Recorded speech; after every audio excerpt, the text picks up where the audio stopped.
Hi, this is Braden Holtby. Hey, this is Tanner the Bulldozer Bozer. Hi, this is Brian Burke from Toronto, Ontario. This is Daryl Sutter. Hello, everyone. I'm Carly Agro from Sportsnet Central. This is Jay Onright. This is Quick Dick coming to you from Tofnell, Saskatchewan. Hey, everybody. My name is Theo Fleury.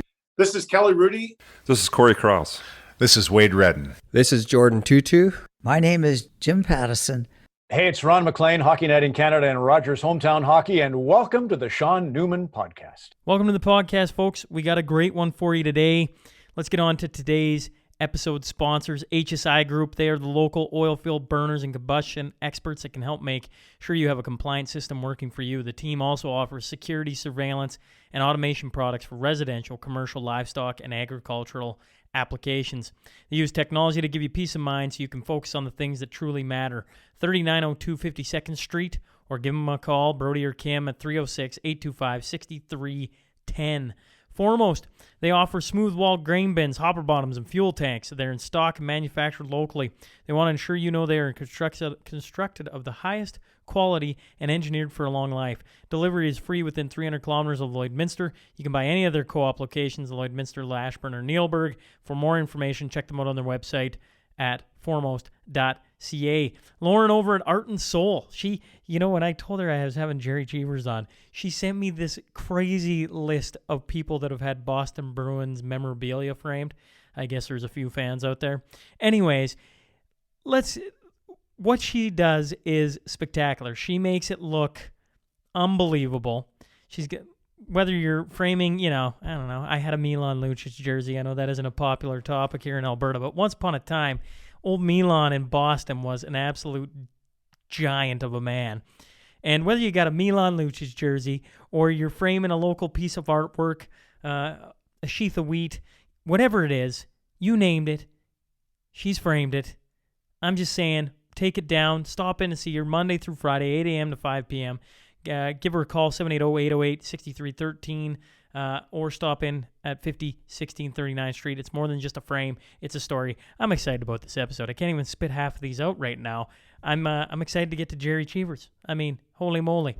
Clay Smiley, Prophet River, is a retailer of firearms, optics, and accessories serving all of Canada. They specialize in importing firearms from the United States, hard-to-find calibers, rare firearms, special editions. Check them out at profitriver.com. Gartner Management is a Lloydminster-based company specializing in all types of rental properties to help meet your needs.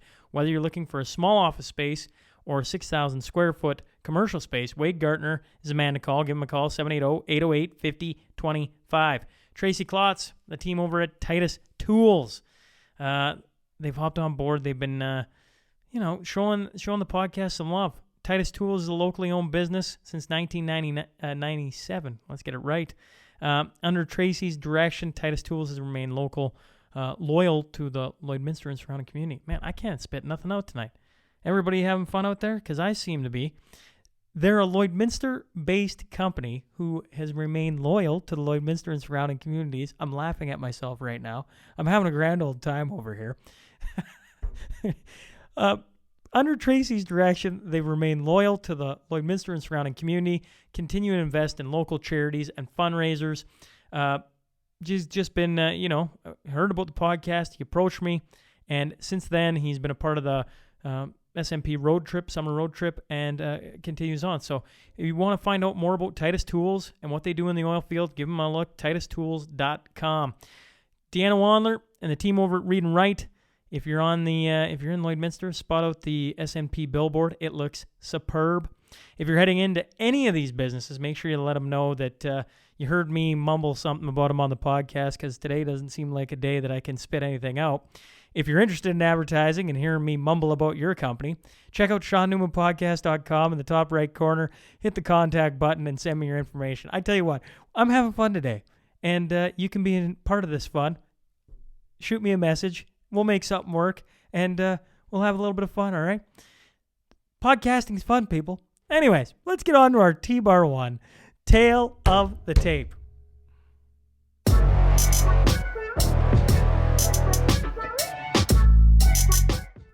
Originally from St. Catharines, Ontario, over his NHL career, he'd played 418 games with 230 wins and a goals against average of 2.89. In the middle of his two stints in the NHL, he signed with the WHA the World Hockey Association. He played 191 games for the Cleveland Crusaders with 99 wins and a goals against average of 3.12. He won a Calder Cup with the Rochester Americans in 1965. He won 2 Stanley Cups with the Boston Bruins in 1970 and 72, and he was inducted in the Hall of Fame in 1985. Honestly, the list of accolades this guy has could go on for a very long time. I'm talking about Mr. Gerry Cheevers. So buckle up, because here we go. Hi, this is Gerry Cheevers, and welcome to the Sean Newman Podcast.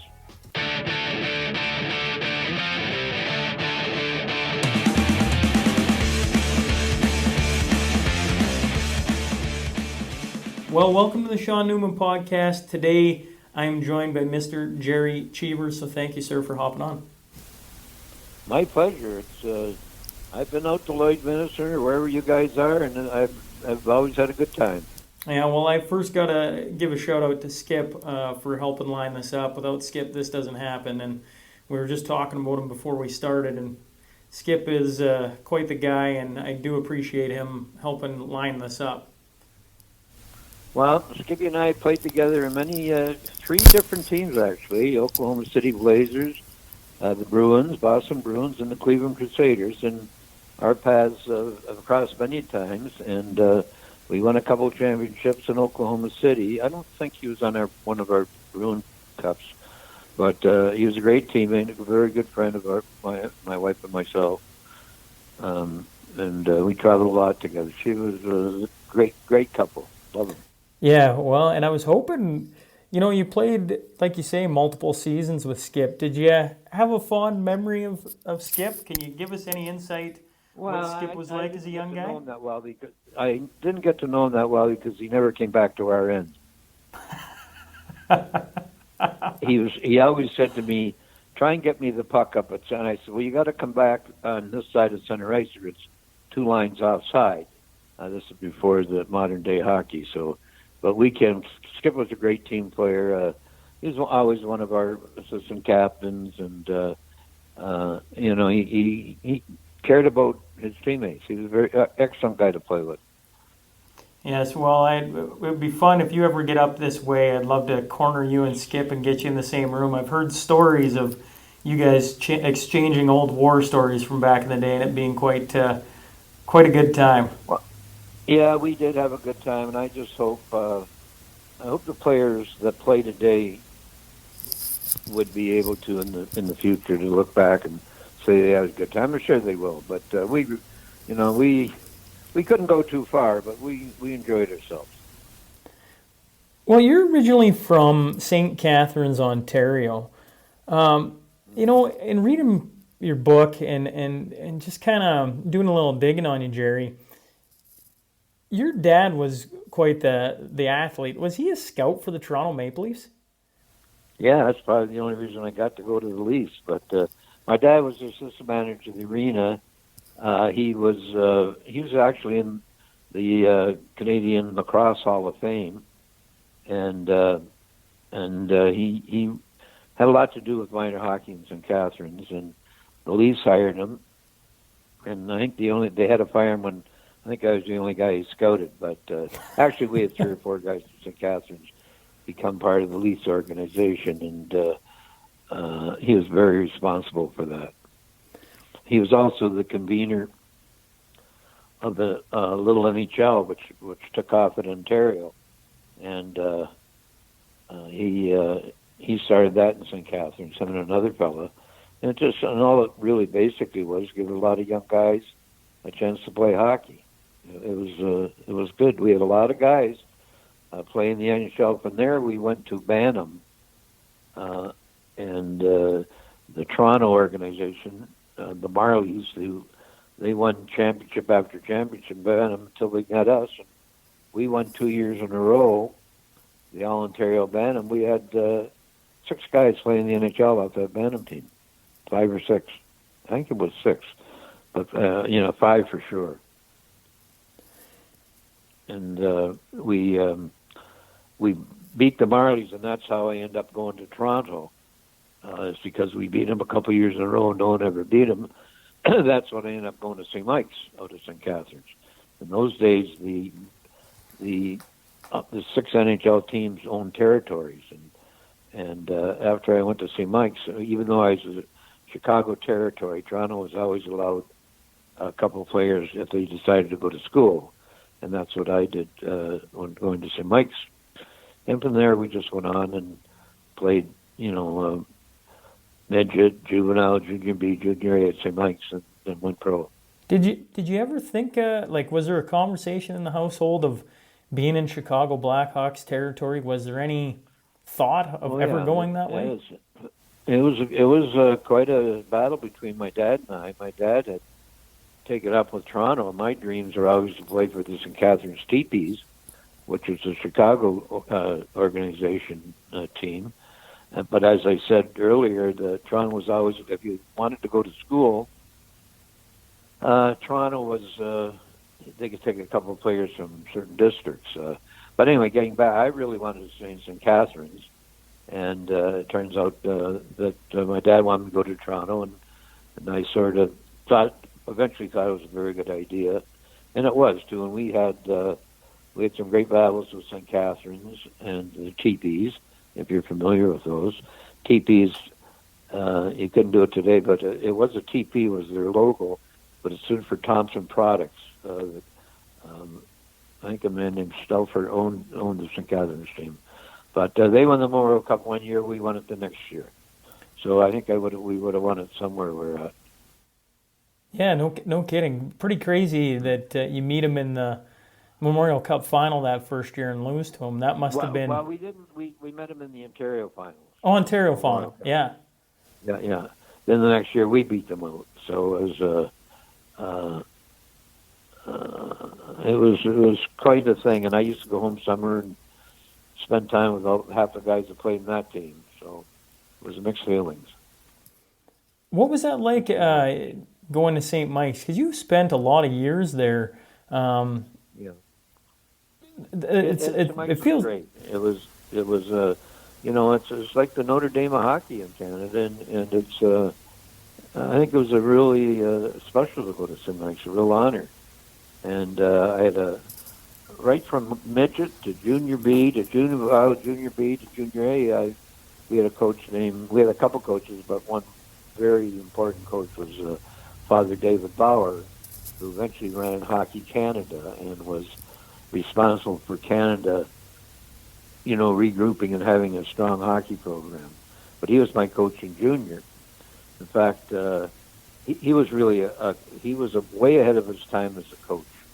Our junior team that won the Memorial Cup, we knew more about checking than any teams in junior hockey. And in fact, he was such a good coach, I believe that the Toronto Maple Leafs might have offered him a job to coach the Maple Leafs, a priest, which I'm sure he couldn't do. But when I went to turn pro, there's no agents in those days. I asked Father Bauer to represent me, and I got a fairly decent contract because I thought they wanted him to be the coach. So they caved in to me. But he was my first agent. So, if I heard that correctly, you're saying a priest was the head of Hockey Canada, and possibly the Leafs. No, this is after the fact. He was a priest at St. Michael's. Yeah. Taught classes, and he was also a hockey coach. He coached us. And he was as good a coach as you could ever have, especially for a goaltender. His teams were checking. They could check anyone. And I remember the year we won the Memorial Cup, I had a lot of games where I had to stay awake. Fight to stay awake because I wasn't getting much action, which is okay with me. But that was his style of coaching. And there was some scuttlebutt that the Leafs wanted him to coach. And he would have won the Stanley Cups with the Leafs, but his being a priest and all wouldn't allow him to do that. So he left St. Michael's and went to Vancouver, to University of BC, where he sort of solidified the Hockey Canada. No kidding. That's a cool story. Yeah, I tell you, if you want to, I don't know who's got stories about him or if there's books about him, but Father David Bauer was certainly a guy you should read up on. Absolutely, yeah. No, that's like I say, a cool little piece there to have and that to be the guy who negotiates your first contract with the Leafs. When you signed that deal, you must have been over the moon. Well, there's more to the story. I didn't realize, but I had accepted money from the Leafs without knowing it. I was a standby goalie, and in those days, the NHL, the home team had to supply the extra goalie, and they give you $10 a game or so. It was nothing. It was just spending money. But I had decided to go to Denver University on a hockey scholarship, and the Leafs wouldn't let me go. So I was sort of perturbed about that, and because I guess I wasn't an amateur anymore. And so I went to Father Bauer. That's when he went in and sort of got me a decent contract. It was enough to buy a car anyway. As a standby goalie, did you ever get to play? No, I didn't. But the Marley goalie at that time was named Lenny Broderick. Kenny Broderick, who ended up playing with the Bruins, his brother, he got in a game. And one other goalie got in a game. From the Saints, I forget his name. But that's the way it worked. The home team supplied the goalie. It could go in for either team. That's awesome. Front row and center to watch the NHL at a young It would age. have been awesome for you, but not for me. Not if that, they might not have found me if I had to go in. Pretty nerve-wracking sitting there watching? Yes, it is. Yeah. We weren't in uniform either. We were up in the stands. You know, you mentioned playing Junior A for St. Mike's. Every Sunday you guys played in the Maple Leaf Gardens. Mm-hmm. With 16,000 people watching? We were packed. It was a part of a doubleheader. The Marlies played, we played. In fact, it's ironic because when we played the Marlies, we played in community rinks outside of in Toronto. But we had a doubleheader, and no one knows this. It's sort of funny that I wasn't a goalie that won goals against averages or Vezina trophies or anything. But in Toronto, I won them 2 years in a row because when you play in Maple Leaf Gardens on Sunday, the first two periods are straight time. Now, I don't know what that translates in goals over the course of the year, but it'd be certainly a lot less goals than other teams. The straight time helped your goals against average because... Certainly, yeah, it makes sense. Especially the way I played. I could delay the game forever. Who was your... who did you model your game after? You must have had somebody you looked up to. Till that time, my favorite goalie was Sawchuk, Terry Sawchuk. Terry Sawchuk. I just liked the way he played. Then I turned pro, and I was in a dressing room at training camp with Sawchuk, Johnny Bauer. Oh. And I was the young gun. In fact, they tried to protect me as a forward because I had played 12 games of forward in junior to make way for a goalie, Dave Dryden, because he was going to play the next year.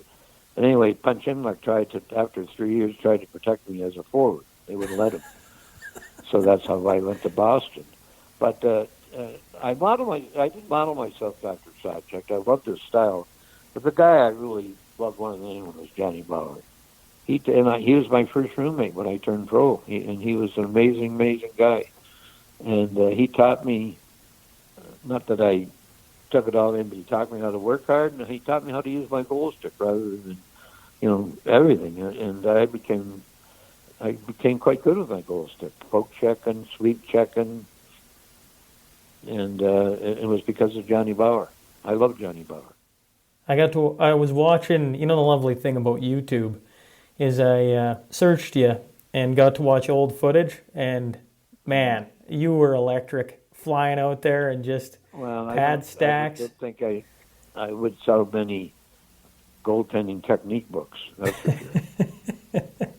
I'd read that your first roommates in Toronto were Eddie Shack and Johnny Bauer. That must have been, you mentioned they imparted a little bit of wisdom on you. Johnny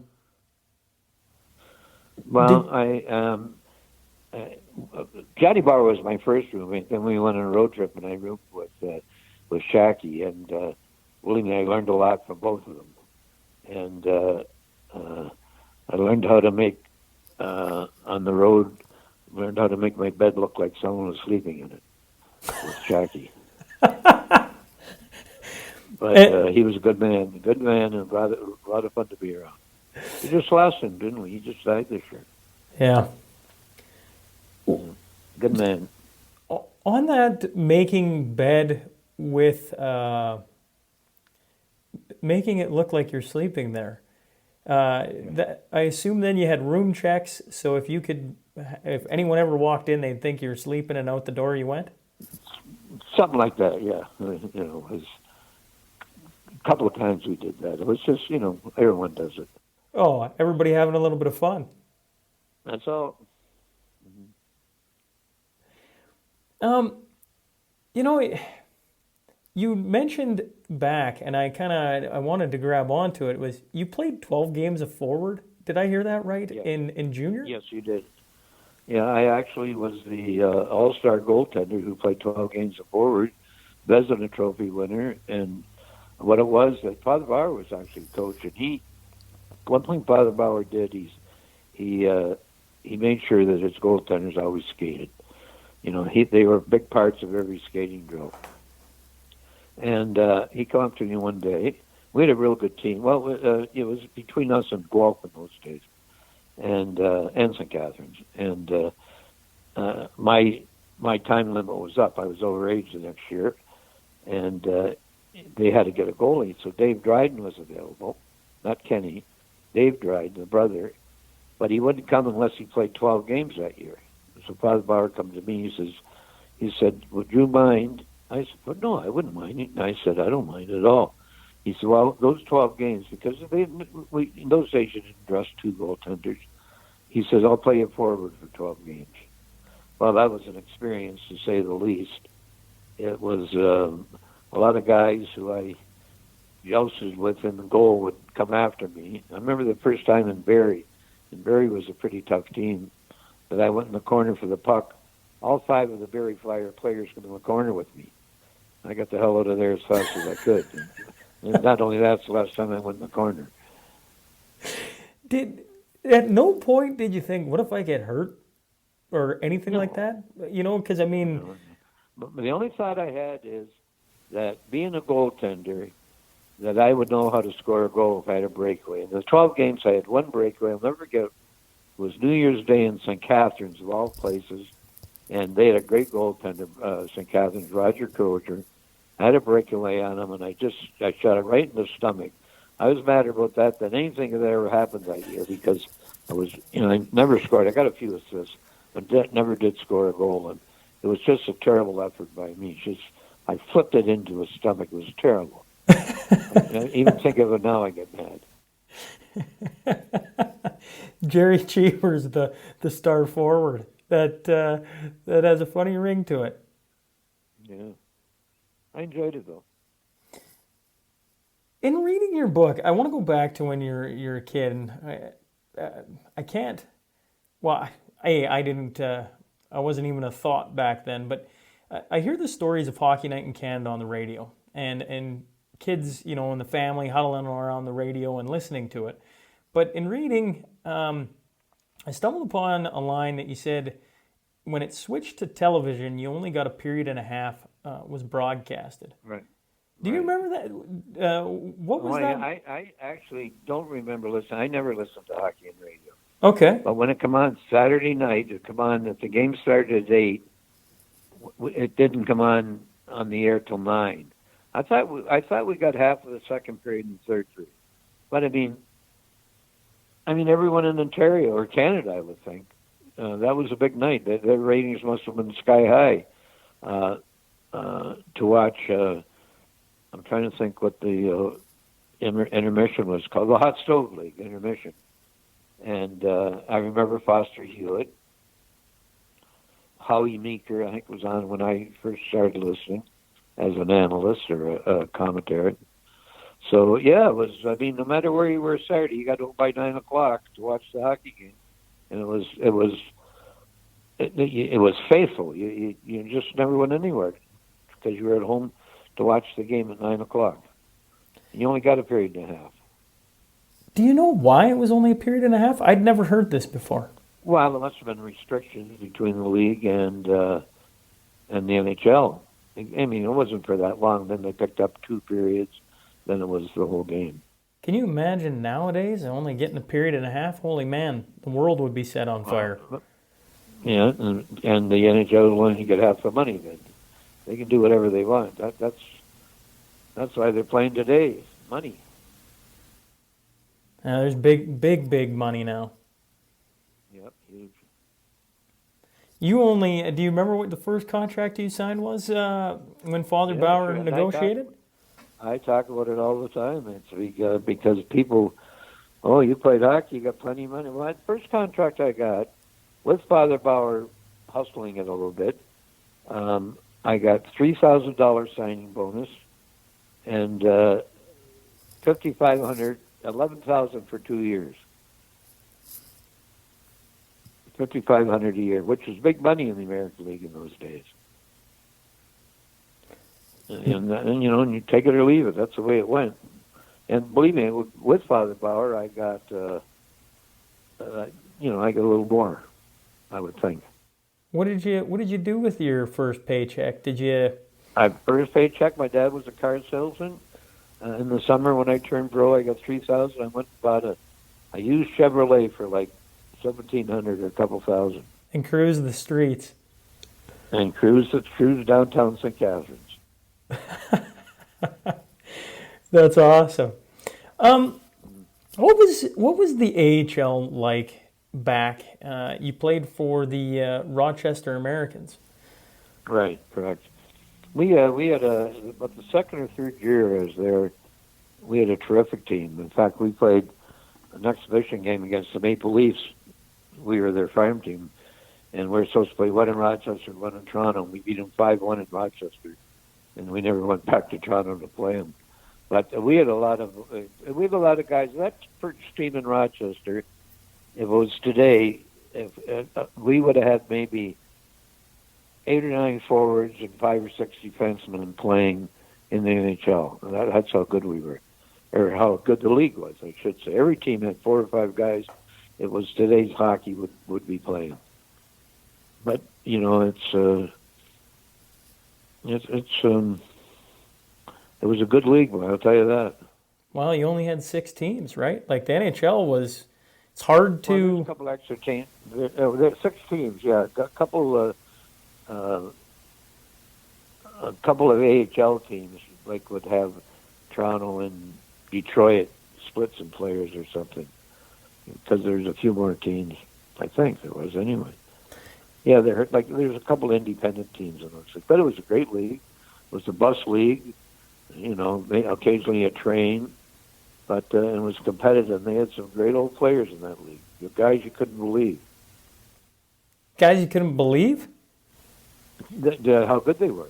Oh, how good they were. I got you. If it was today, they'd be in the NHL. Yeah, well, I mean, we're coming up on 32 teams in the NHL now. I mean, 6 to 32, that's a giant jump. You know, well, in those days, there were 6 teams in the NHL and 6 in the American League. That's only 1/3 of the players they use in the NHL today. Yeah, absolutely. What was the original 6 like? You know, I don't know if I've had anyone on that got to. You know, it was, you played a lot against, you know. When I was there as a 20-year-old, I actually played a couple of games, but I mean, you played Saturday night in Toronto, Wednesday in Toronto, maybe jump on a train, go to Montreal for Thursday, come back, play Saturday, go on the train to either Boston, Chicago, New York, or Detroit on Sunday, come back the next morning, and then you might see the same team a couple times in 3 weeks, and you really knew who your opponent was in those days. Only 6 teams, and you had to win 2 playoff series to win the cup. So you're very familiar with your opponents. Man, there must have been some hate, like some just ferocious competition. Yeah, it was ferocious competition, but it was all, you know, there was like hockey. There's incidents every once in a while, and it didn't happen every night, but it was tough hockey. I mean, you had to be a tough guy to play in the league. one of my favorite players when I went up to Toronto as a 20-year-old watching these guys play, and he finally got into the Hall of Fame, was Dickie Duff. He was as tough and hard as player, one of the hardest playing, and they finally elected him into the Hall of Fame, which was one of the most popular inductees ever put into the Hall of Fame, because that was the type of player that played in those days. He had to be tough, believe me. You got to be tough nowadays, don't get me wrong, but you had to be tough to stay there. Yeah, well, you watch the videos of the game back then. It ain't nearly as skilled or as fast, but there is an elegance to the old way. Well, don't forget the film itself isn't anything like it is today. I look at it sometimes and say, "Oh, how do we compete against them today?" But there was speed, there was toughness, there's everything you see today back then. Oh, the fans, the atmospheres in those buildings, Gerry, looks unbelievable. The fans? Yeah. Well, the fans are good today. When we get them back, they're good fans today. You know, to me, no fans in all the sports right now. Well, no one talks about it, but we're not having. It's a different effect without fans. Well, you watch the Stanley Cup playoffs right now, and it's good hockey. It's really good hockey, but not having. Listen, I give the players all the credit in the world. They don't leave anything out there. There's no fans. You know, and I keep thinking, as a goaltender, you're back there by yourself, and if you make some unbelievable save, right now there's no applause. The play goes up the other end, and outside of your teammates, no one knows what you just did. And you would like to have an applause. Not, you know, that it really matters, but, you know, it's an ego thing, and your ego needs that occasionally. But I give the players credit. I don't know how they're playing as hard as I've ever seen them play, and there's no prima donnas out there. They're trying to win a cup right now, two teams, and it's good. It's really good. The National League. I don't want to say finally, they've done a lot of good stuff, but this, when they were the first to go into the bubble and arrange their season, they did a hell of a job. No positives, which in itself is a miracle. And it's been, as a fan watching, it's been really, the way they have played the games and had them all throughout the day and just rolled with it. Those first couple of rounds, there was a lot of hockey going on. And boy, having a long time there where we had nothing, it was enjoyable to have some things on the TV and something to watch and competitive, fast-paced hockey right off the hop. Oh, it was great. We got it all here in the States. You know, you mentioned the fans giving you applause. What was the Boston faithful like when you were playing for the Bruins in your first stint there before the WHA? Well,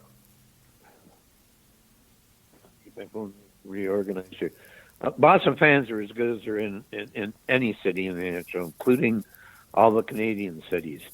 They're as good as fans. They understand hockey more than anything, and they're loyal. And I remember when I went to Boston, we were fighting for last place for a couple of years, and the Celtics were perennial NBA champions. You couldn't get a ticket to a Bruin game, and you could get a section for the Celtics game. The Boston fans are good, knowledgeable, and you better perform for them. Did you guys, speaking of the Celtics, and those would have been Larry Bird days, I suppose. A little before that. Was it before that? Russell. Yeah, Bill Russell's group. Oh, yeah. Bill, yeah, okay, yeah. Did you guys ever, nowadays you go, I assume it's the same back then. Heck, everything's just a little different as time moves along. Did you guys go and check out a bunch of those games? No. I don't think they went to any of our games, and we paid attention, but we never went to the games. I think once a year the Boston Gardens had a Christmas party, and that's the only time the Celtics and the Bruins were in the arena at the same time. Really? And you, even when they were a championship team, you guys never went and. Yeah, no, it was 100% opposite. No one cared about them, and if they were on the road, and they were great, they won like 10 or 11 in a row. If they're on the road Saturday night and we're on the road Saturday night, and you woke up in the morning, first thing you'd say is, "How'd the Bruins do?" Fair. Okay. But, it goes in eras too, but not, they now then Bobby Orr came along, and all of a sudden it was just crazy, the hockey in Boston. Well, I mean, you got to on the list of. I'm a defenseman by trade, Jerry. That's what I grew up playing. I got to watch, on the Don Cherry Rock'em Sock'ems, but I mean, you got to witness it every night. Like, how good was Bobby Orr? He was the best. He revolutionized the position of defense. Now, you watch them today, or you watch these players today, especially a guy like Hedman and a couple of the Dallas guys. They're up in the play and everything, and Bobby originated that. I mean, Bobby had great speed, he knew where he was going, great anticipation. He was just, and more than anything, he was a great teammate. He cared about winning. He cared about his teammates. And that's what made him pretty special. What was the first time you hopped on the ice with Bobby Orr? Did it take him time to kind of mold into where he was? Yeah, it took about 10 seconds. I'll never forget it. We're in London at training camp, and what you do in training camp, you have teams and you scrimmage. Well, I was sitting in the players' bench with Eddie Johnson, who I just and Bobby showed up, and that's exactly what it took. 10 seconds to find out how good he was. He had the puck, but he took it, unbelievable. 10 seconds. That's my answer. That's how long it took. That's pretty cool. I mean, like you say, everybody the best. The problem is I'm too young, so I never got to witness them play the game. Yeah, so I'm sure there's. You talk about YouTube. I don't know much about it, but I'm sure there's tapes you should, being a defenseman, you should, just watch him. He's a beauty to watch. He had speed, he had toughness, he had quickness, he had everything. The best I've ever seen of Bobby was the Don Cherry Rock'em Sock'em, where he's on the penalty kill and he's behind the net, but nobody wants to chase him. And he goes down and scores and puts his head down in shame because he embarrassed the Flames. Well, one of the best is we were playing in Oakland, killing a penalty, like you said, and he sort of got bumped at center ice and dropped his buff glove. And he continued on. Instead of shooting, he rounded the net. He started picking up Oakland players, and everyone. I was in goal that night, and I said, "What the hell is he doing?" And he went and he circled the net with the puck and scooted up the right side and stopped and picked his glove up and went in and scored. It was. I wish you could see that. It was the Bruins versus the Oakland, whatever they're called, Seals, I think. The Golden Seals. Or was it just Seals? I don't know what they were. Yeah, that you guys brought with Bobby Orr and Phil Esposito and yourself and a whole cast of characters in the Bruins days. I think it had been 29 years. You talk about the fans following along with what happens with you guys over what the Celtics were doing. What was it about that group? Like, I think I'd read on the road, if you guys went for beers, everybody had to go for at least one, and there was that kind of like team. Yeah, that's the way it was. Concept. And we had a lot of fun, and we, our characters, our role characters, role players, and everything were characters like Derek Sanders, Johnny McKenzie. Unbelievable guys, Eddie Johnson, and Cash and Ace Bailey when there. They were just players and personalities that people loved.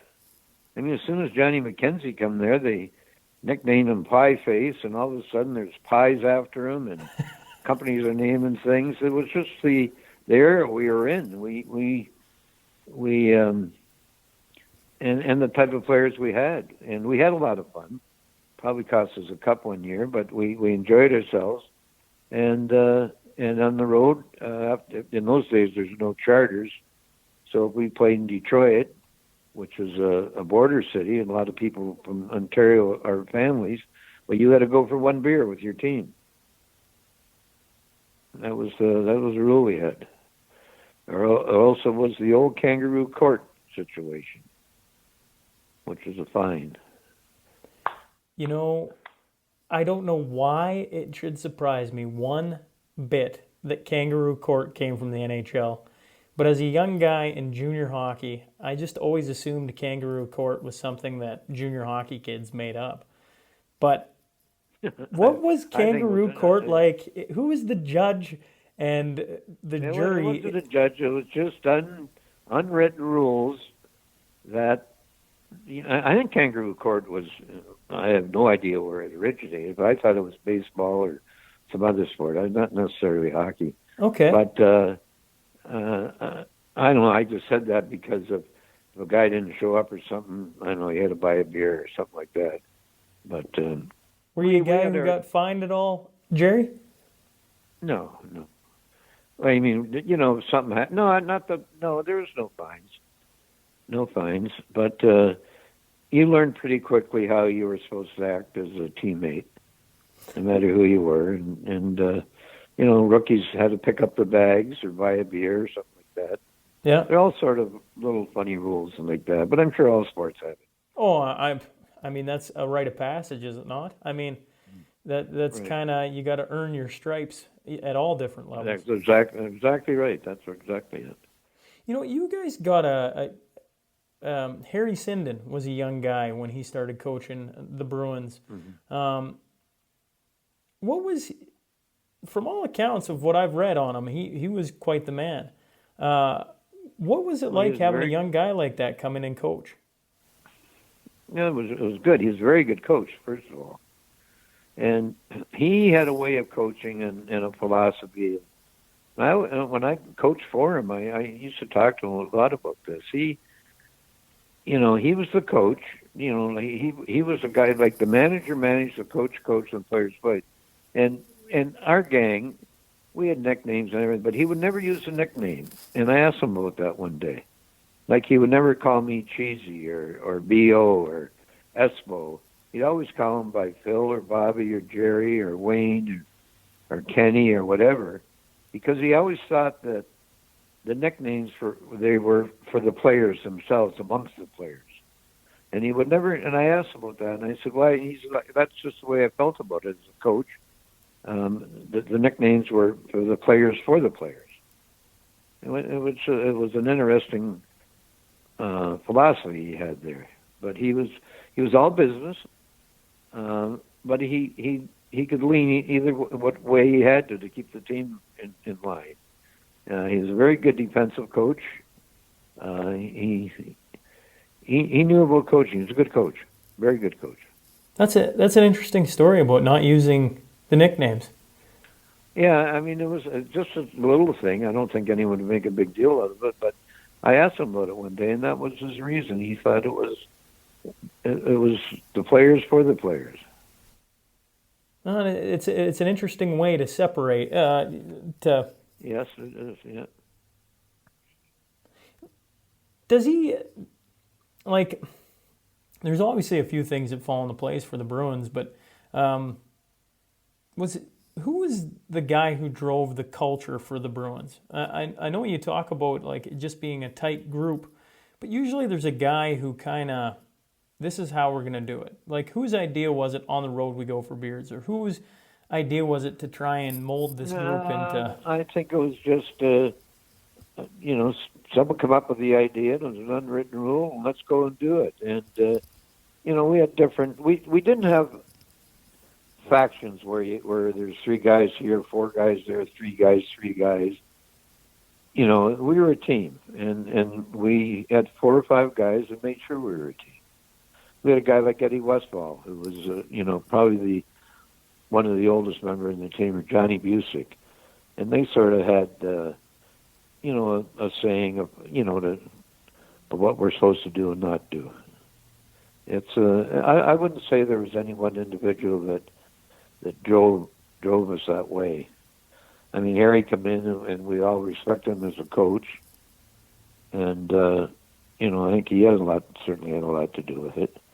Then our next coach, when Harry went into private business, our next coach, Tommy Johnson, he was the opposite. He just said, "Hey, go do your thing. We're good enough to win." And we screwed it one season, but then we won it the next season. How did you, the season you didn't win? How did you say you screwed it? It just didn't show up, or the one that got away? We got beat by Montreal. We, in all honesty, we probably didn't work as hard as we should have that year. It took a lot of things for granted, and the city embraced us so much that we probably thought we were pretty damn good. And if you don't put it all out there, you're not very good. And but we come back the next year and won it, and the team broke up a little bit. Speaking of, you were, going back to Bobby Orr, that first Stanley Cup you guys win over the Blues has the, nobody, they don't write, oh, they won the series 4-0. What gets hung on the wall is the picture of Bobby flying through the air in overtime. Well, no one knows this. That was the 4th game, Boston Gardens, Mother's Day, Sunday afternoon. We won that game 4-3, and believe me, we were heavy favorites in the series, heavy favorites. And St. Louis put on a hell of a show. But I let in 2 terrible goals that night to force it into overtime so Bobby could get the goal. So without you giving up 2 weak ones, there's no Bobby flying. 2 terrible goals. Just so we could go into overtime. You might not have never heard of him. Do you tell Bobby that from time to time? Oh no, Bobby. Yeah, I've told him that. But it was just fitting that he got that goal. That was even though if he missed it, he would have been caught up ice in overtime. But that was good. And you know what? My thought in that game was we won the Stanley Cup, and it sort of justifies why you become a hockey player. You become a hockey player, in my opinion, to win the Stanley Cup. And it happened. So, mission accomplished.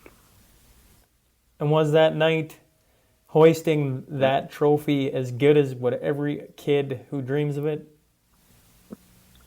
And more. It's and it's the same today. You ask whoever wins this series, Tampa and Dallas, which I believe will go 7 games. They're going to be tired, beat up guys, but the happiest guys in the world when they win it. Who you got picked, Gerry? Who you think's winning? Well, I think it's very close. That's why I said 7 games. I get to watch Tampa here a little bit in Florida. When the Panthers aren't playing or something. But I'm sort of cheering for Dallas. Jimmy Neal is a really good man. He's the GM, and he was sort of in the background of all those great Detroit teams. But he's a real honest guy, and if you can't play for him, you can't play for anyone. And the coach's story is very good. Really good coach.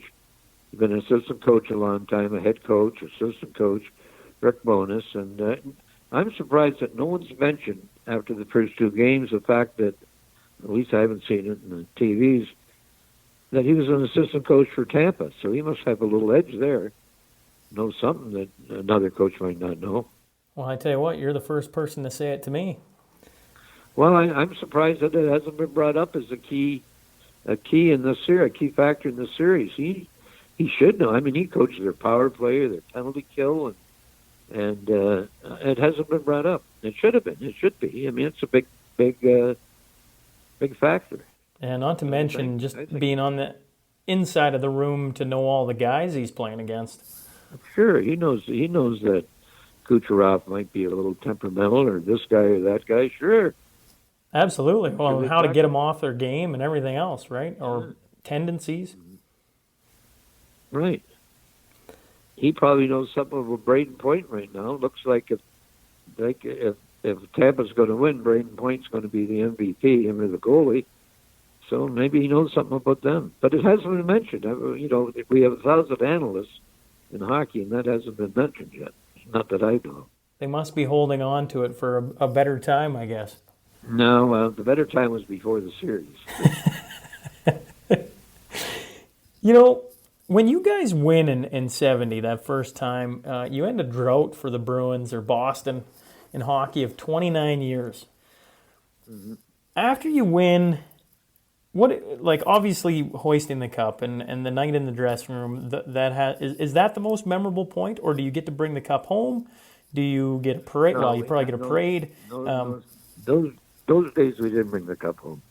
No, that whole summer was memorable. I mean, it was you couldn't go anywhere in Boston without asking for an autograph or being mobbed or anything like that. You really, actually, if you wanted a little vacation, you had to get out of town, go to New Hampshire or Maine or the Cape, And get away from the craziness. Yeah, exactly. So when you look back on it then, I didn't realize you guys didn't take the cup home. The best night then would have been in the dressing room, champagne and beer and laughter. Actually, the best night lasted about 2 weeks, just going out and celebrating. There was some heavy celebrating, believe me. Well, I think you win a senior hockey championship, Gerry, in Saskatchewan, you party for 2 weeks. So the Stanley Cup should earn you 2 weeks. Well, I think it earned. I think it's still going on with Ovechkin. I guess he really celebrated it when Washington won. That's good. That's what it's all about. 100%. You mentioned a while back Ace Bailey. There's a guy from Lloyd who's no longer with us. What are some? Is there a story or two on Ace that you can share with us? Ace was quite a character. His wife and my wife worked together, so we sort of knew each other. Then we started traveling and scouting. But Ace was we talked about when did you know Bobby Orr was good? Well, I said in 10 seconds we knew he was good. But when Ace Bailey came along, it might have been even the same year as Bobby. But if Bobby decided not to have the puck, Ace Bailey would have the puck for most of the time. He had great ability and talent, and we were one year, we're in like the 60th game of the year, and Ace hadn't scored yet or something. And he was taking a lot of flack from it. He finally scored a goal in Montreal, but he wouldn't come out of the dressing room because they were going to announce that it was his first goal of the year in the 60th year. That's how sensitive he was about it. But Ace could skate, he could shoot. He was a great teammate to have, Ace. We miss him dearly, obviously. And I'll tell you a funny story about Ace. When we scouted in the American League, the American League used to play Friday, Saturday, and Sundays, just to get crowds. And they don't have any press room. They have little press rooms like popcorn. But in Worcester, Mass., they had a press room, and the lady cooked great dinners. And about 90 minutes down the road, Springfield, you got nothing. So we're in the Worcester press room, and I said, "Where are you going tomorrow night, Ace?" He said, "Springfield." I said, "Oh." He said, "Where are you going?" I said, "I'm coming back here." So I got back here, and sure enough, he was in the dressing room an hour and a half before the game in the press room. I said, "I thought you were going to Springfield." He says, "I am, but I just stopped to have my dinner here in the press room." He was a character. He was a character. Loved kids. He was great in our dressing room. He was good. Miss him. Oh, I appreciate that. Being from the Lloyd area, I've been up in the Lloyd area and actually met Ace's parents, I think. And I don't know if they're still alive. I doubt it. But, and Skippy's brother and sister and brother-in-law. I met all those guys up in Lloydminster. I played in the golf tournament in Lloydminster. It was 180 in the shade. And my team was doing good. And I said to one of my teammates on the golf team, what's it take to win this? He said, what do you mean? I said, what score does it take to win it? He said, oh, we don't have a winner. What do you do? He said, you get a ticket and you get a shirt and you go to the banquet. I said, I'm out here in 100-degree weather working my butt off to try and win it, and there's no winners. I'll never forget that. It's a great golf course, too, by the way, up at Lloyd. Yeah, no, that sounds about right. Yeah, that's good. It was good. Skippy got me up there. Well, Skip is a good man. I was curious, I'd mentioned you played in the original six and what that was like. What were the guys like when the NHL expanded in '67 and all of a sudden you get the California, the LA, the Minnesota, the Philly, Pittsburgh, and St. Louis, and now you just doubled the size of the league. Were guys excited about that? Was it? Well, first of all, before we go there, let me mention something. When I first broke in and turned pro with the Leafs, they had nowhere to send me. Johnny got hurt one game, and I played a weekend. But I was up there as a practice goalie and everything. And one guy took me under his wing, and he was nice to me, and I became friends with him throughout his career and my career. And it was Bobby Nevin, who just passed away 2 days ago. And I wanted to, would like the chance to mention that. He was a captain of a couple of teams, really good player, terrific person. You can ask anyone about that. But he went out of his way to make sure if I was a rookie that I was doing okay. So mentioning that, your question was when we went to these new cities. Well, the original six was Toronto, Montreal, Chicago, Boston, Detroit, New York Rangers. They were interesting cities because, we'd been there and as a young player, but now we're going to Minnesota, Pittsburgh, Los Angeles, and every trip was Los Angeles, and I'm sure every team was the same way in the early days. Geez, I think we can stay there a couple extra days. We'd go to Santa Anita, the racetrack, or the beach, or Hollywood, or to the studios, and so that was all unique. So it was. We were looking forward to the trip, especially LA. Then Vancouver came in. Vancouver was a special spot to go to.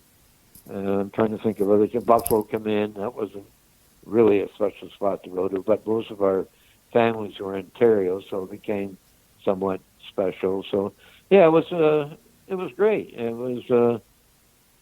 I went to places I never would have been to if it wasn't for expansion. Yeah, well, and then, like you say, L.A. would be a treat from being up in the East Coast to the down south. And not only that, L.A. was a treat because if you were, I remember Derek Sanderson, he woke me up one morning in L.A. On Saturday, the day of a game, and we didn't have morning skates on those days. I said, what do you want? He said, come on, we're going for a ride. We got a cab. We went to Universal Studios. Paul Anka met us at the front gate, took us in. We watched and rehearsed with Shirley Bassey for 2 hours. Come home. Paul went to the game, come in the dressing room after. So, that was unique. That doesn't happen all the time. And a lot of actors that were Canadians, Larry Mann, for example, who you would know. He was a character actor. And George Kennedy, they all came to the games. There's no telling who you met at the games. What about speaking about different things in the game, you're at the forefront of goalies wearing masks. You must have had days where you didn't wear masks, maybe not in the NHL, but as a kid. No, I played a lot in the NHL without a mask. Or I tried to. There was a time. I never got cut or hurt until my first game with the Maple Leafs in exhibition. I got 5 stitches. The next day I got 10 stitches. I never wore a mask. But you play different. And all of a sudden, after 2 or 3 years of pro, I said, if I'm going to last, I better put a mask on. So I put a Lefty Wilson mask on. He was the trainer in Detroit who made masks, which really the mask shifted all over. If you got hit in the face, it was worse than not having a mask. So I come to Boston and finally met a guy named Ernie Higgins, whose son was a goalie. He made him a mask. he said, "Do you mind if I make you one?" I said, "Go ahead. And just make sure it's anchored in the chin." And he did it, and I only wore that. I wore one mask my whole career, and it's on my grandson's wall right now. And I had a lot of practice masks and exhibition games masks. But there was a time when I said, if you don't put a mask on, you're not going to make it. You'll be in the funny farm in a year. So I waited, and it took me 2 years to get used to it. Then I put stitches on it. Now it's the most famous mask in hockey. 100%. Well, it's the most iconic mask ever. Whatever it is. Did you just say you only wore one mask? Like you said, practice and exhibition you had a mask, but during games you only ever wore one mask? You only wore one mask during the game. I mean, it was, fixed up every year, but I only wore one mask. It fit perfect. I used to put new sponges in the inside of it to absorb the blow. That's it. How did you come up with the idea for the stitches? Well, I used to have a white mask. I never wore white stockings. They made me nervous. And I was always trying to get out of practice. In fact, Harry said it was coaching. I'm driving into practice. How am I going to get out of this practice? And I always said, geez, what do I do with my mask? Well, sure enough, one day the puck flipped up. If I didn't have a mask on, it wouldn't have cut me. And I faked like I was hurt, so I went in. And he come in after. He says, get out there, you're not even hurt. Yeah. So my trainer, John Forrestal, Frosty, that's better known, hold it. So he runs and he gets a magic marker and he puts a 10-stitch cut over my eye. And we got out and we all got a chuckle out of it. And the next game I played, I took one off the nose. He put a stitch there. And we embellished a lot of it, but there where I got whacked in the head. And it was all Frosty's idea. That's people used to tell me, how do I get a mask like yours? And I'd say, send me $100, and I'd send him a magic marker.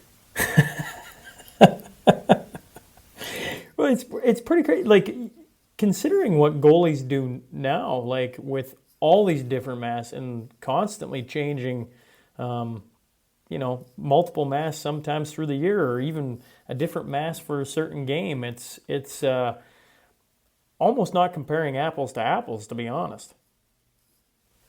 Well, I can never wear one of the big masks I wear today. I wish I could have. I would have started it. To me, it was so head heavy that it was like the hockey player in the back of the car who head shifts every bump. And I just didn't have time to get it down, or else I would have worn one.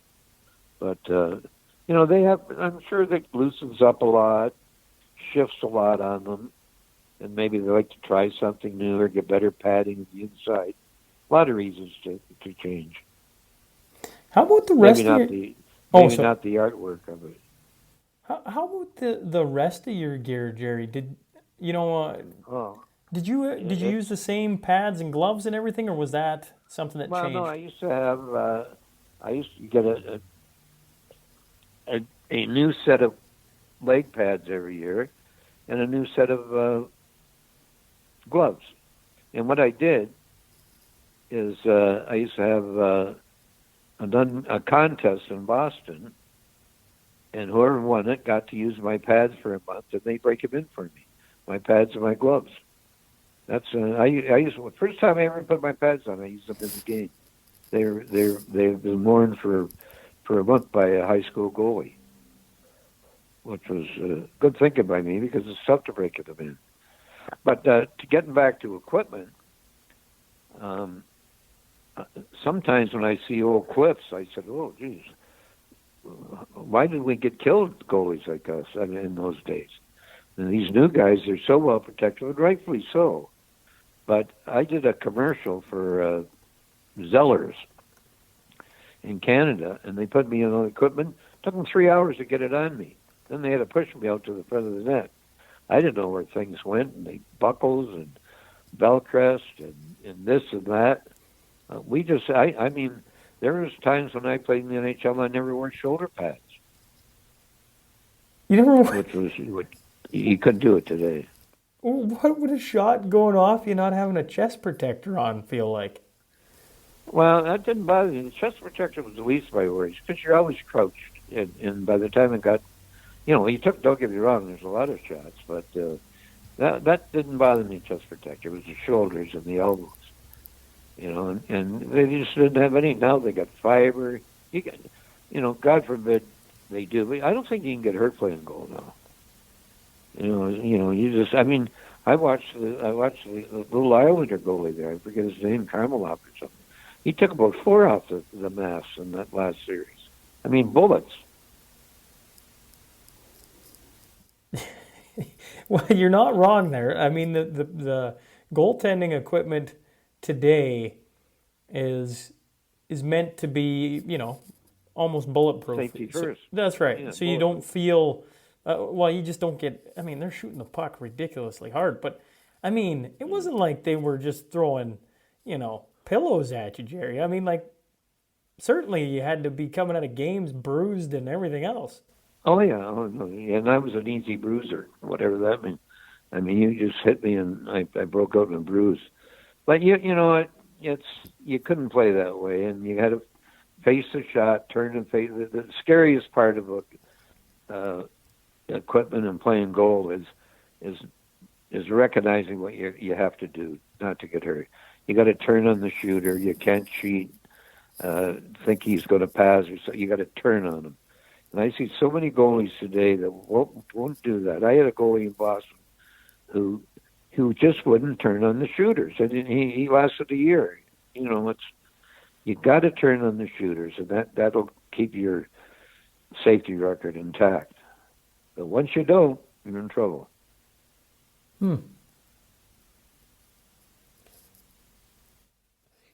Another thing that I was looking at today was, and if I get this wrong, I guess I apologize. Did you not used to shake hands at the end of series? Just with the goalie. The goalie wouldn't shake hands? No, I did. I would shake hands with the forwards. I just shook hands with the other goalie. So you'd skate down to the other end and shake hands with the goalie? Circle the line, shake hands, say, good series, Smitty or Eddie or something like that, and go right to the restroom. Now, saying that, I'd buy the opponent beer or whatever I saw, but to me it was an artificial ceremony that no one meant it. Oh, geez, great series. Screw you, great series. You just cost me $20,000 and beat the hell out of me. I'll congratulate the guy in the summer if I bump into him or something, but I'm not, that was my philosophy. And they say poor sportsmanship. Yeah, poor this. That's awesome. You mentioned you just cost me $20,000. Was there a big bonus then for making it round by round? Well, maybe not that much. We got. I know one year we won the cup. We got 11,000. Jeez. So if the team beat us, they got 5. Sure, it cost you 6-10 in those days. Yeah, it cost you money. We all needed it. Sure it did. And you imagine shaking hands so a guy just robbed you 10,000. Hey, congratulations, you caught me out of 10,000. I just didn't understand that. Were you working part-time then in the summers back then? Sure. Yeah? First year as a pro, I had a job at the racetrack. I had a job in construction. And I started working for Ontario Jockey Club and did some television. Sure, you couldn't raise a family without a summer job. You brought up horses in the racetrack. You are a guy who enjoys horses. Yeah. Is that something from your childhood, or is that something that as you grew up? Because when I grew up, when I had to work in the summer, I worked at the Port Erie Racetrack. And I always said, and I loved horses, when I could afford it, I'll buy some. And I did. I had some good horses. In fact, when you see Skippy, ask him, Skippy and Diane and Betty and myself, we flew over to Toronto from Cleveland to watch Secretariat run in the Canadian Championship. It was a great day. Really? You got to see Secretariat run? Yeah, and I wonder if Skippy still got some pictures. I have got pictures of that. Not only that, on the way home, we flew home to Cleveland the next night. we bumped into the jockey and he signed our programs No kidding. at the airport, too. It was a great day. When you watched Secretariat run, was it just unbelievable? Unbelievable. I saw him win the Preakness I didn't see him win the Belmont. I mean, I saw it on television, but at the Preakness, Skippy might have been with us. At the Preakness, I had a box right on the finish line when he won the Preakness, and it was he was a beautiful horse, and charisma-wise, he was the best. And he could run. And Ronnie Turcotte, a Canadian, was his rider. That's cool. That is cool. Mm-hmm. You know, talking about Skip, you make the change Do from we have to? Go ahead. you make the switch from the NHL to the WHA. I assume,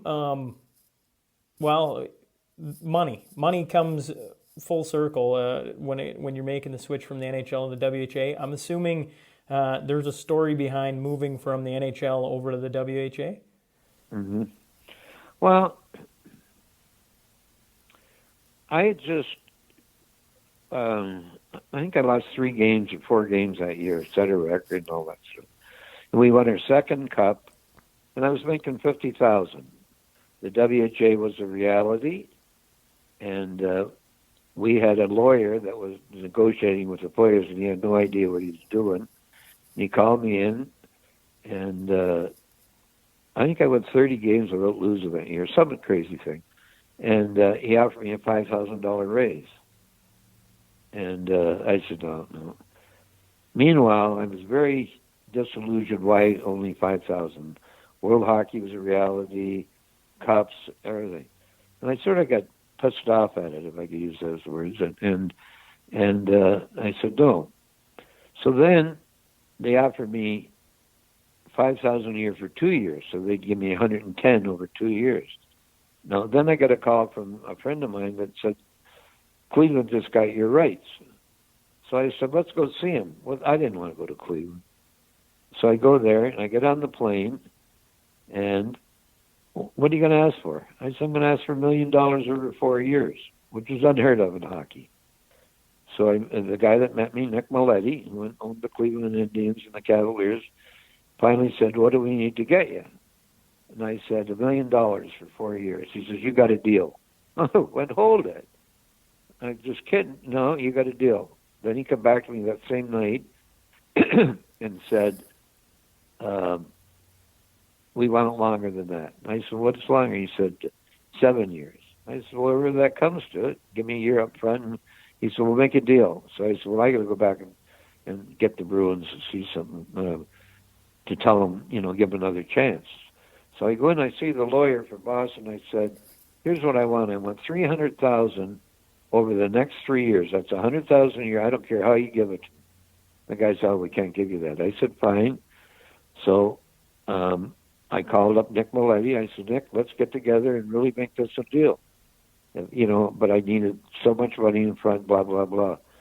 So then the guy that's coaching the Bruins, Tommy Johnson, he sort of knew more than anyone how important I was to the team. So he comes to me and he says, I'm here to offer you the same as Cleveland's offering you, which was crazy. And I said, well, Tommy, here's what they're offering me. And he goes, oh. He said, do they need a coach? I said, no, they don't. I said, go back and tell your people I need that $100,000 a year for 3 years. And they never come up with it. So that's how I went to Cleveland.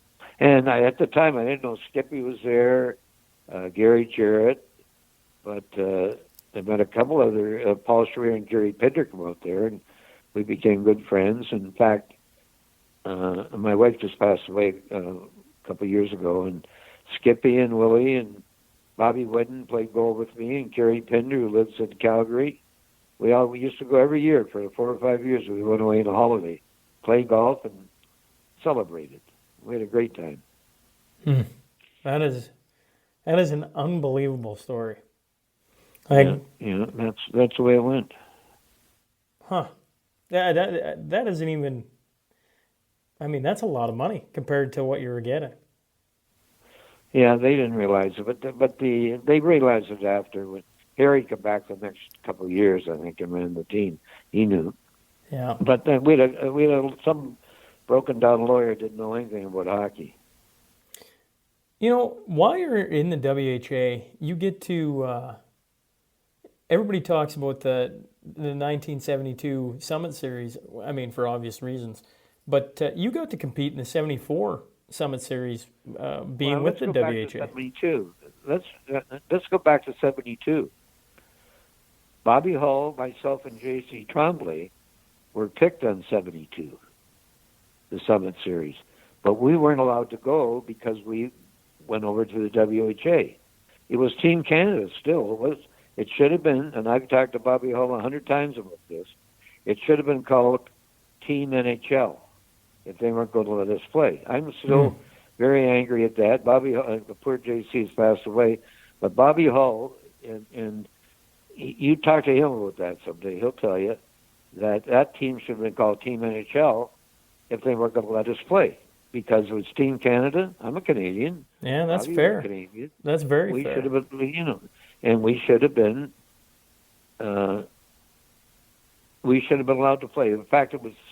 I don't know whose idea it was, but it was wrong. And it was a great series. And Harry was the coach, Harry Sinden, which he had nothing to do with. So he told me that, Gerry, you're going to play the first game. And I says, why? I mean, you got Dryden. You got Tony. I said, I'm in least shape. He said, no. He said, I get 2 months to talk to you every day to tell you how good the Russians are, because no one knew how good they were. He says, I know how good they are. He says, I'll get you ready to play the first game.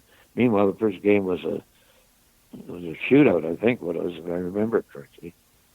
I told all my friends that this is going to be a classic series. The Team Canada is no cinch. They ended up winning it late, but to really get back to your question, we had no chance when we went with the WHA. We just weren't strong enough. We played hard, and we weren't strong enough. And there's a couple, critical situations where we should have won, but that's the way it goes. But once again, just to overstate it, maybe is that. We either should have been allowed to play, or they should have been called Team NHL. You bringing it up though, Gerry. When I researched it, I was like, it's kind of interesting that you're not on the team. I was thinking, okay, well, I was picked. Bobby was picked. J.C. Tremblay were picked. But Bobby first of all went to Winnipeg, and he's the first guy to make $1 million in hockey. Now there's hundreds of them. Thousands of them, probably. Whatever. Yeah. I don't even know how many on a team. Yeah, absolutely. Well, that 74 Summit Series, you mentioned you don't have a chance, but you do get to play 4 games in Canada. You get to play 4 games over in Russia. You got a Gordie Howe, a Bobby Hull, a few notable characters on that team. No, we had some good players on that team. We just weren't deep enough, and we could have got up to Canada even. We won, tied. Then all of a sudden, in Winnipeg, Bobby Hull, myself, and Gordie didn't play. Then we go into Vancouver for the 4th game. Big key game. We go ahead 3-1. All of a sudden, the clock stops, the light goes out, the Russians leave the ice. I said, what's going on here? Then they come back, we tied at 5-5, and we had a chance to win a couple games in Russia. And who knows? Was Russia quite an experience? Yeah, I've been there a couple of times, but that time you played hockey every other day, and you're fighting for your life out there. But it was at the time you said I never want to go back, but I went back on some other business later on. How about you got probably one of the most recognizable Canadians ever, in Don Cherry, as a coach. Mm-hmm. What was that man like back in his heyday? Well, first of all, in his heyday as a player, he was a teammate of mine in Rochester. Oh, right. And we had a great team in Rochester. And And once again, I end up winning the goals against, which I usually don't do. And he was one of my defensemen with Al Arbor, Larry Hillman, Yeah. Daryl Sly, and Dwayne Rupp. And anyway, with Don, there was never a second shot. I saw every shot. No one was ever in front of the net. Anyway, make a long story short, his wife Rose and my wife Betty became friends, and we couldn't go out every night and spend $20 or $30. We could afford it, so we hung around houses. With Don, I became friends. Then I was in the WHA when he coached the Bruins. He was a very good coach, and when I come back, we beat Philly. We won two double overtime games in Philly and beat him out 4 straight. And but he was a coach that you enjoyed playing for, because every day was an adventure. Every day was something different was going to happen, and it was exciting. And he's one of the guys that got the most out of his team through just being grapes and being, he wasn't a master in X and O's, but he had his own idea of how to go to your end and how to forecheck and everything like that. And he got him, and he had 12 20-goal scorers one year. That's hard to believe. And guys love playing for him. He's a very good coach. I listen to his podcast every once in a while, and every so often he loves talking about you. And he was telling a story of one practice where I believe you didn't want to be there, maybe. And it was. Well, here's what he did. We had a week off. We ended up in first place. We had a week off because the first place team got a bye. So we weren't going to play for 10 days. So he said to me, I don't want you in practice for a week. I said, Don, we're going to the Stanley Cup playoffs. He says, go to Maryland. I had a group of horses in Maryland. Go to her, but I don't want you there. He said, you ruin my practices. You don't try. I said, I'll try. No, you won't. I don't want you there. But anyway, to make a long story short, I showed up the third day. And he's mad at me. He said, I told you. So I show up, get my equipment on, go out skating around, took a couple warm-up shots. He says, you get one end, the other goalie get the other end. He calls them around center ice, the players, and they start giggling and laughing. So now we start scrimmaging. First guy comes in, he shoots. I think it was Terry O'Reilly, actually, and he shot me right in the stomach. He put his arms up. Next guy come in, shot off by pads, put his arms up. Well, what he told them was, because I was such a bad practice goalie, if they hit me with the puck, it counted as a goal. So I said, screw you, I'm out of here. And I threw my stick at him and walked off the ice. When he says, I knew I'd get you off the ice. So, but then we went to Philly and won, beat them out 4 straight. I forget who beat. Oh, the Islanders beat us out. Yeah. That story does not get old. That's fantastic. Well, I've kept you for about an hour and 20 minutes. I first off just want to say again, thanks for making some time for me. I really do appreciate it. No problem. We slide into Any friends of Skippy's is a friend of mine. Well, Skip is a good person. No doubt there. Nobody can argue that. The final segment of this is the Crude Master Final 5. So shout out to Heath and Tracy McDonald, sponsors of the podcast. It's just five questions, Gerry, long or short as you want to go. We got all the time in the world, so if you want to talk a little bit about it, don't feel like you're staying too long. So the first one is, you talked about taking some shots off the head and that kind of thing. Was there a guy back in the day that you're like, man, this guy's got the puck, like he's got a bullet? When I come back from the WHA, I never thought of that. I never had any thought about. I was more worried of scoring than rather get hurt. But in the WHA, I played against a guy that I had no idea who he was. He actually went to the Hall of Fame this year. His name was Vladimir Batabansky. and I didn't know how you could shoot the puck. Well, he came back and he shot the puck. So the first time we played him, he held his hands high in the stick and he shot the puck, and I missed it. I actually had to beat it. It was so fast, it was right past me, not in the net, over the net. So I knew who he was. So now I get to the NHL, and I've never worried about that. We're playing in Buffalo one night, and this is when the French Connection was quite the thing. And Gilbert Perreault passed it over to Rico Martin. Rico shot it exactly like Vasilevsky. I missed it.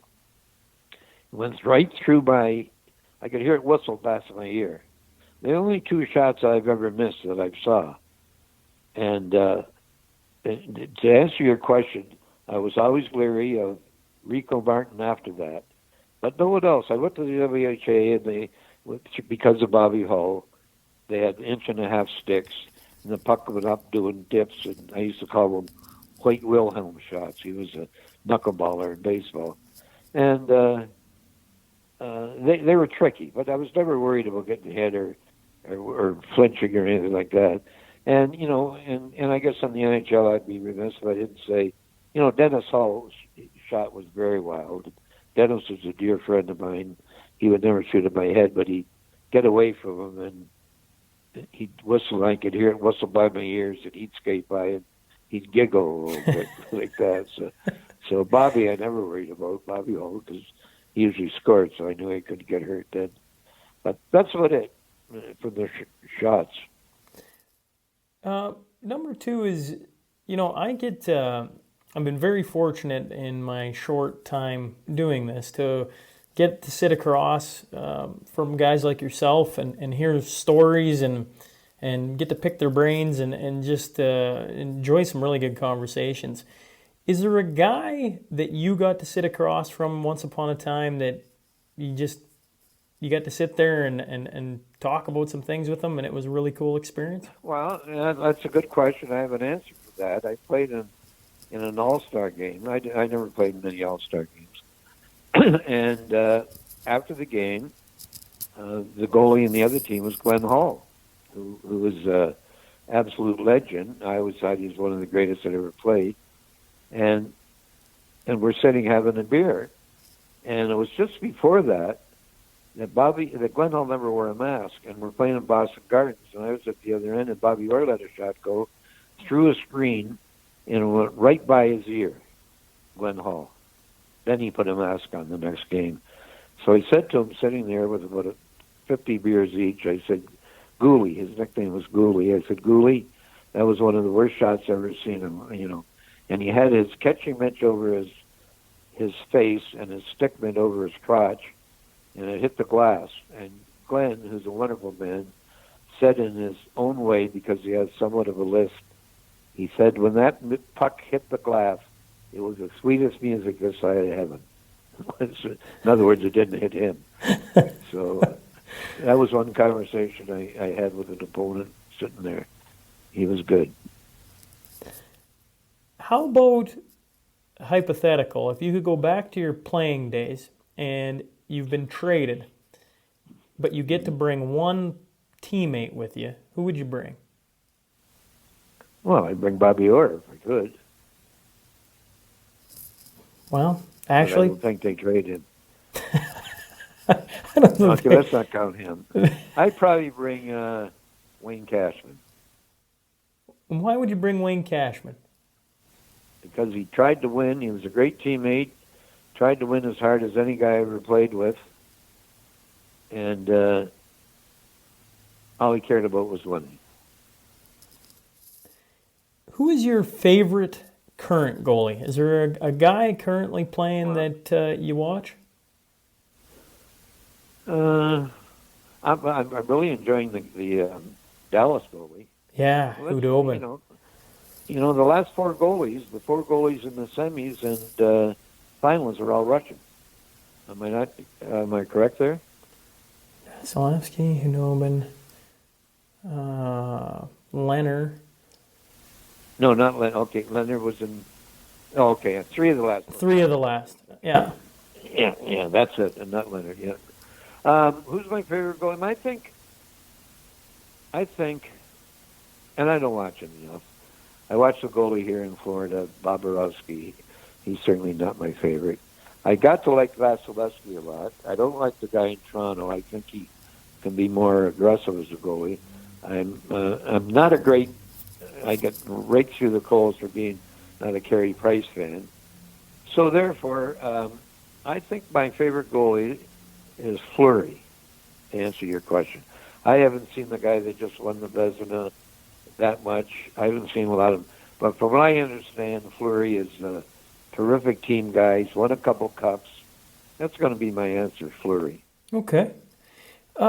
Final one for you before I let you go is if you had a piece of advice for young players or goaltenders, it can be either or, that are trying to work their way up to, the NHL, that kind of thing.